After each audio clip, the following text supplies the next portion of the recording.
Assalamualaikum warahmatullahi wabarakatuh. Salam sejahtera, Om Santi Santi Om, Namo Buddhaya, Salam Kebajikan, Rahayu. Saya Dr. Ajat SH MPD, dosen tetap program studi Magister Pendidikan Anak Usia Dini, Fakultas Pascasarjana Universitas Pancasakti Bekasi. Dengan NUPK 1244 760 661137 dan jabatan akademik lektor. Menyatakan komitmen saya untuk mengabdikan diri secara penuh dalam pelaksanaan Tridharma Perguruan Tinggi yang mencakup pengajaran, penelitian, dan pengabdian kepada masyarakat.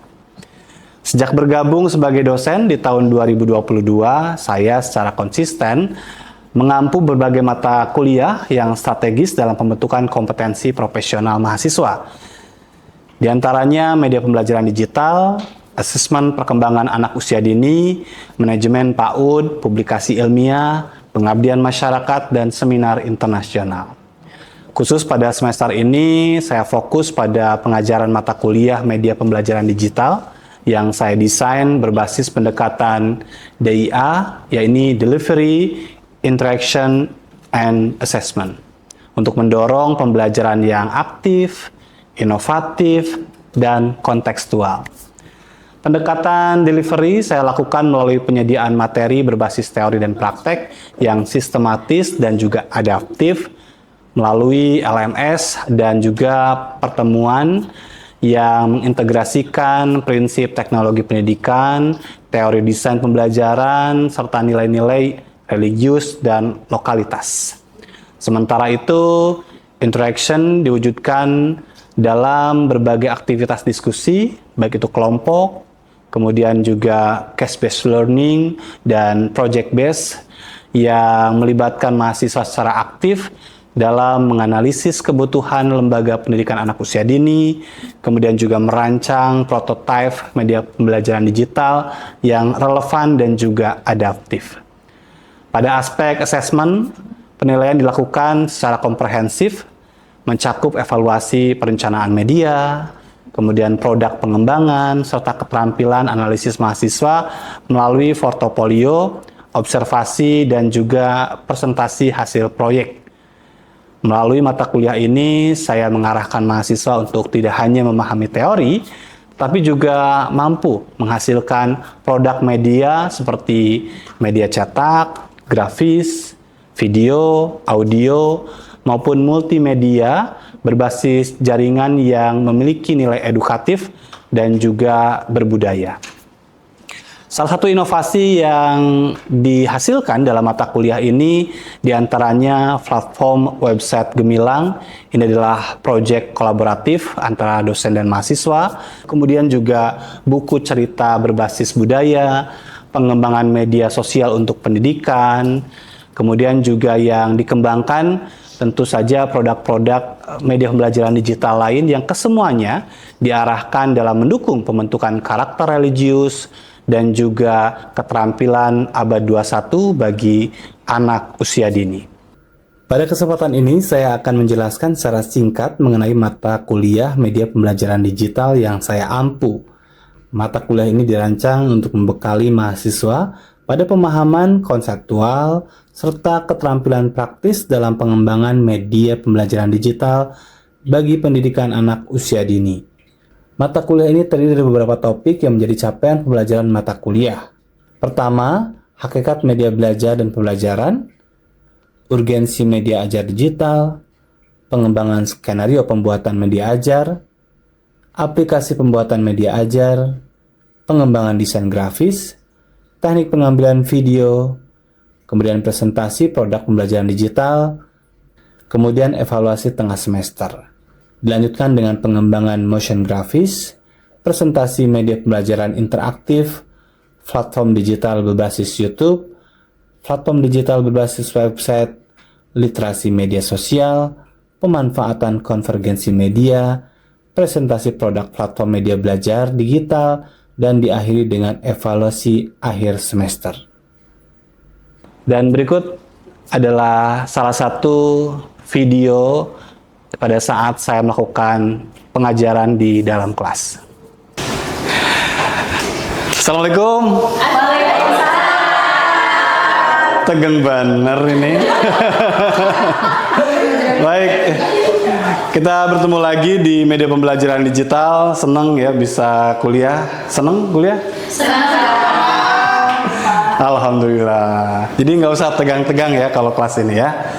Baik, ini adalah pertemuan yang kedua. Jadi kalau minggu lalu kita sudah dengan kontrak kuliah, sekarang kita mulai untuk membahas satu persatu sesuai dengan rencana pembelajaran semester yang sudah kita sepakati bersama.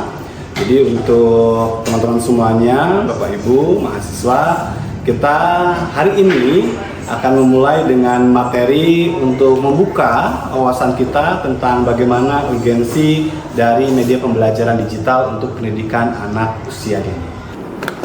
Kita bicara tentang beberapa isu terkait dengan media pembelajaran digital dan proyek-proyek apa yang bisa dilakukan oleh mahasiswa ya dalam penguatan mata kuliah ini.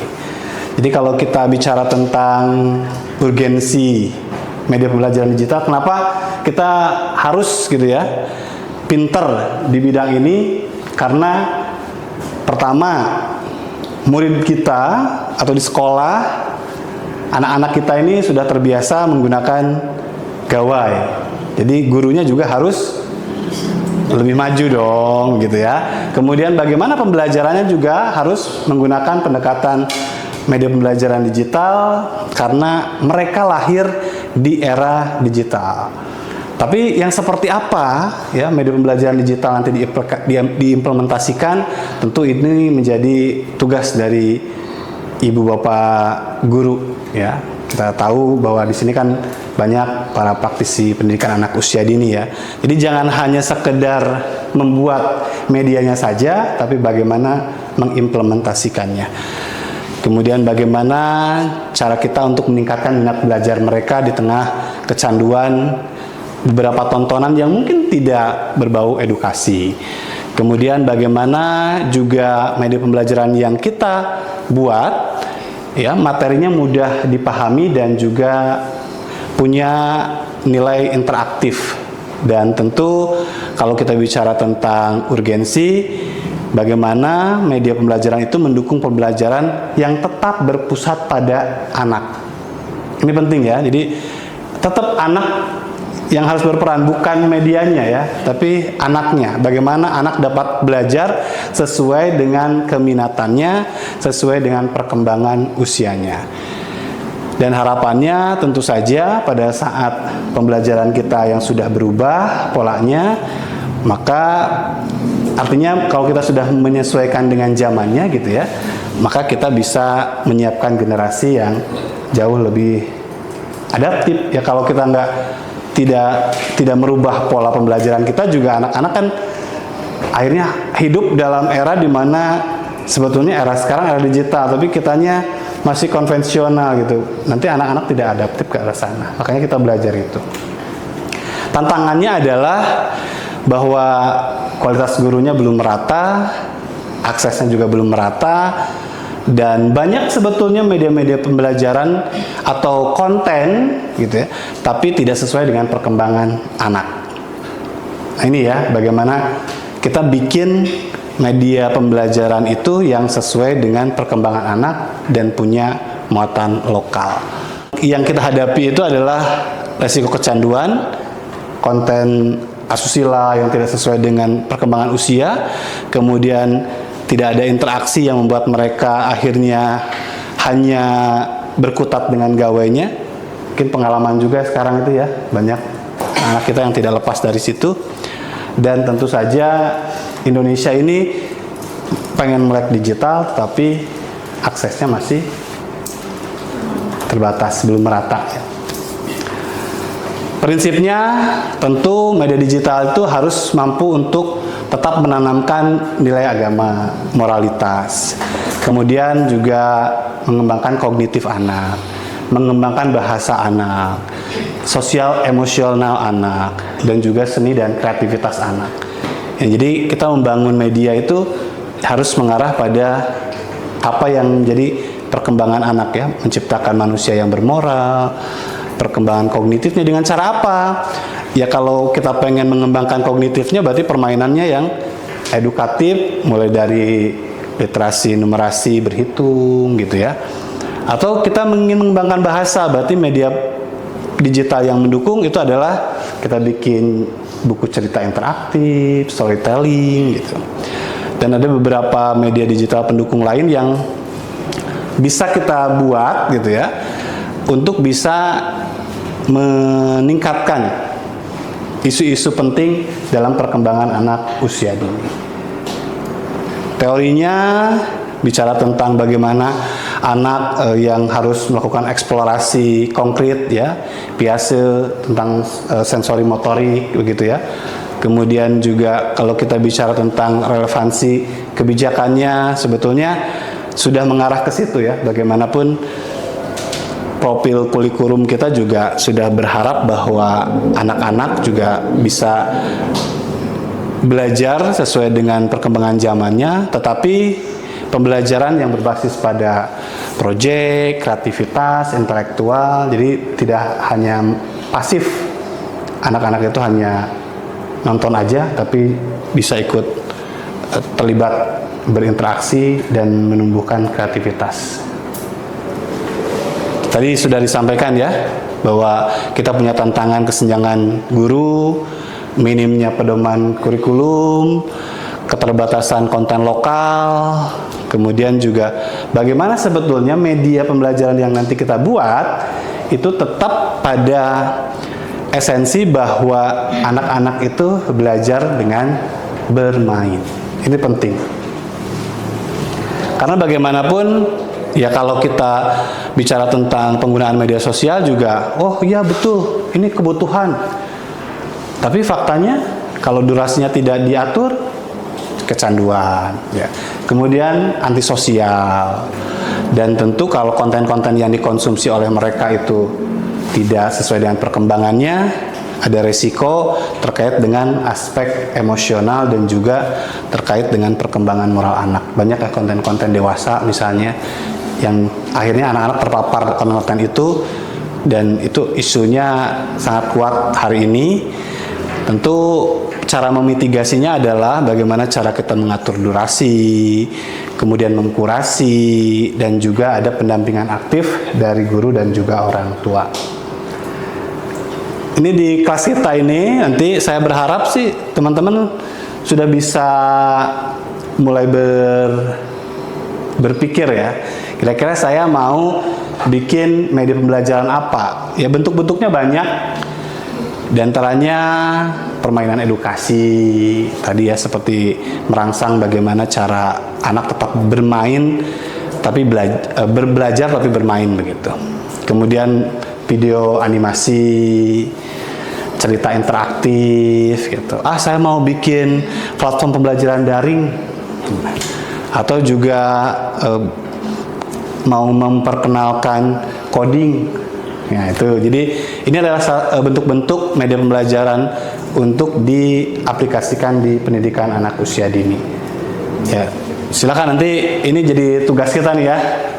Ada satu yang bikin konten interaktif, bikin video edukasi, bikin permainan pembelajaran, bikin evaluasi perkembangan anak, atau juga yang menarik adalah bikin platform dashboard ya, terkait dengan guru dan orang tua, atau juga terkait dengan profil karya anak. Itu juga menarik untuk bisa dikembangkan ya.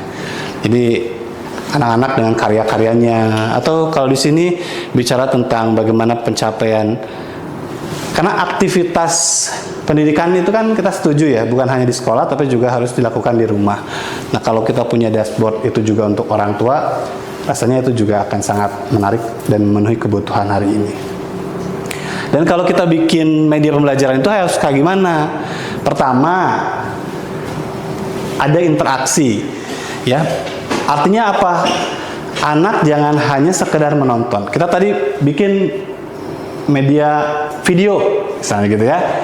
Cukup aja dengan menayangkan itu. Tapi bagaimana caranya media itu kita buat anak juga tetap melakukan aktivitas. Nah itu ya. Tidak hanya menonton. Kemudian harus yang menyenangkan. Jadi tidak hanya medianya saja yang digital gitu, tapi bagaimana cara memainkan media itu supaya anak itu juga menyenangkan melakukan itu. Dan tentu saja konten yang aman sesuai dengan usianya, yang adaptif sesuai dengan perkembangannya, dan melibatkan tidak hanya anak, bisa kalau di rumah media itu bisa juga dilakukan bersama dengan orang tua, atau di sekolah bermainnya itu atau belajarnya itu bisa dilakukan bersama dengan guru. Itu ya. Jadi secara prinsip bermain sambil belajar, ada pendampingan orang tua, ada pembatasan durasi, dan ini juga nanti kalau bikin sesuatu tuh harus ada rules-nya ya, aturannya gitu ya, cara pakainya kayak gimana, itu penting ya. Dan juga bisa terimplementasi dalam aktivitas yang nyata, artinya apa yang ditonton kemudian bisa dilakukan. Di antaranya misalnya kalau kita bikin rencana pembelajaran, mulai dari nonton, kemudian menggambar, baru bercerita. Di situ ada perkembangan kognitif, ada perkembangan bahasa, kemudian juga bicara tentang bagaimana mensimulasi kreativitas dari anak-anak. Saya berharap proyek ke depan ini bisa menghasilkan platform digital, mulai dari storytelling interaktif ya. Ini boleh nanti dibagiin kelompok ya. Ada kelompok yang saya bikin platform, di situ ada cerita bergambar, ada audio, kemudian ada animasi, gitu ya, bikin. Atau game edukasi, mengenal huruf, mengenal angka, mengenal warna, mengenal bentuk, silahkan. Atau juga video pembelajaran, bikin ya video-video sains, kebiasaan hidup, pendidikan karakter, durasinya tidak harus terlalu panjang.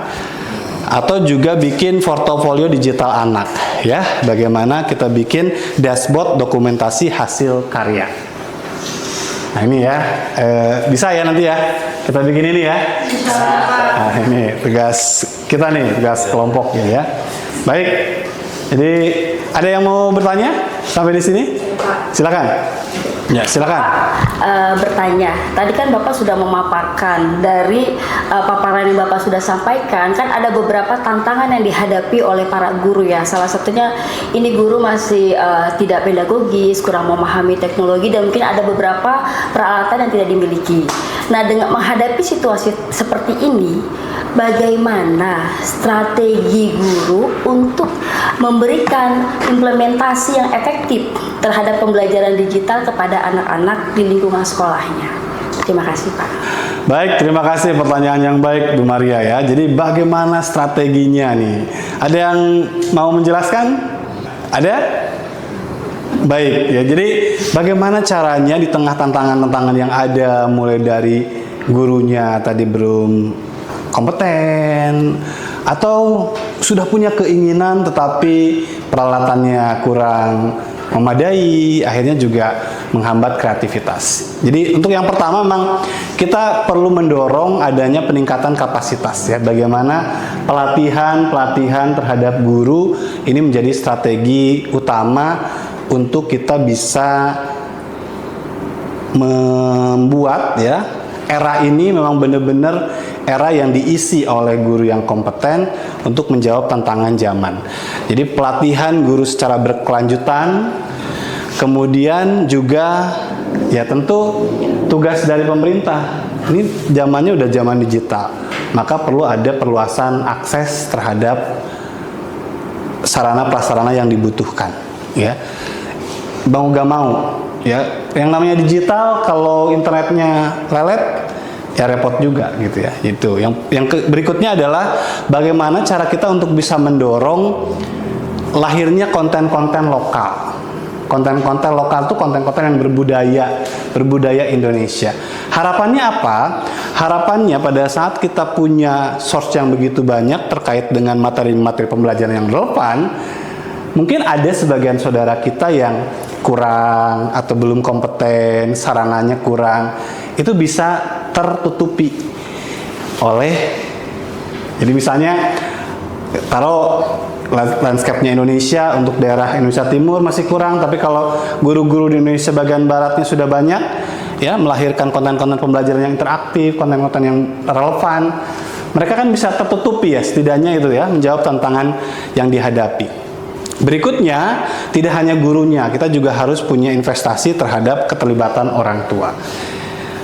Jadi orang tua perlu untuk juga ditingkatkan literasinya supaya tugas guru ini juga tidak serta-merta hanya oleh guru gitu, artinya tidak terlalu berat ya, karena kita punya tugas yang begitu berat kan, mendidik generasi. Tapi kalau kita sharing dengan orang tua, dan itu juga menjadi pilar pendidikan kita, di mana tidak hanya sekolah tetapi juga orang tua ikut terlibat, bagaimana orang tua juga ikut mendorong lahirnya literasi digital, jadi gurunya di rumah gitu lah ya. Kemudian bagaimana juga kita bisa bersama-sama, karena salah satu hal yang juga menjadi pertanyaan adalah kita ini mendorong lahirnya guru-guru digital, pembelajaran digital. Tapi evaluasi sejauh ini sudah sejauh mana nih? Kadang-kadang ya dari sisi pengambil kebijakan juga mendorong, sudahkah dilakukan evaluasinya? Kira-kira seperti apa nih literasi digital kita, implementasi pembelajaran digital kita gitu. Nah, itu yang juga masih harus kita dorong ke arah sana ya. Jadi supaya apa? Supaya bisa memetakan itu tadi. Mana sih guru yang sudah kompeten? Daerah mana sih yang memang kekurangan infrastruktur? Mungkin seperti itu ya, Bu Maria ya. Baik, ada lagi? Saya harap tidak ada. Baik, jadi kalau ada lagi hal-hal yang mau ditanyakan, kita bisa diskusi seperti biasa ya. Kita bisa diskusi di luar kelas ini, ada di WhatsApp group gitu. Kita bisa membahas lebih banyak lagi, termasuk juga proyek-proyek yang nanti kita bisa lakukan untuk membuat media pembelajaran apa ke depan sebagai bagian dari tugas pembelajaran kita ya. Jadi sebagai penutup buat teman-teman semuanya ya, teman-teman sudah menjadi bagian dari agen perubahan, maka yuk kita dorong bagaimana caranya supaya ruang digital kita menjadi ruang digital yang sehat, ruang digital yang aman, ruang digital yang melahirkan ya konten-konten yang berbudaya, sehingga kita punya banyak aset digital yang cocok untuk anak sesuai dengan usia perkembangannya.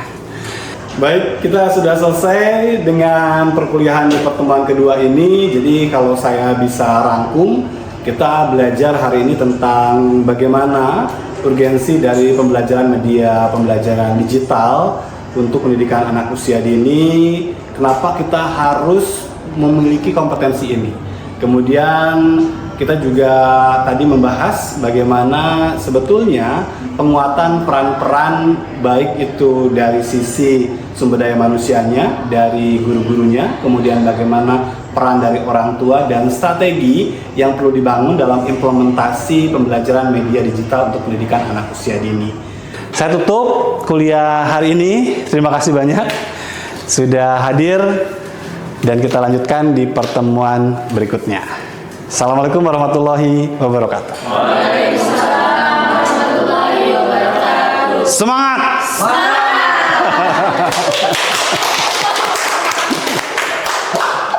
Demikian pernyataan diri saya dalam pelaksanaan pembelajaran mata kuliah media pembelajaran digital sebagai bagian dari tugas dan tanggung jawab dalam Tridharma Perguruan Tinggi.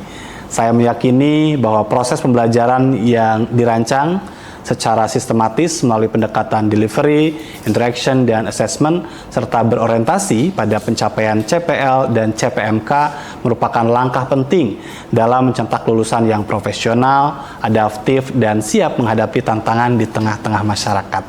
Saya berharap seluruh proses pembelajaran yang telah saya jalankan dapat memberikan kontribusi nyata bagi pengembangan kompetensi mahasiswa, sekaligus dapat menjadi bagian dari upaya peningkatan mutu pendidikan tinggi di Indonesia. Terima kasih atas perhatiannya. Wassalamualaikum warahmatullahi wabarakatuh.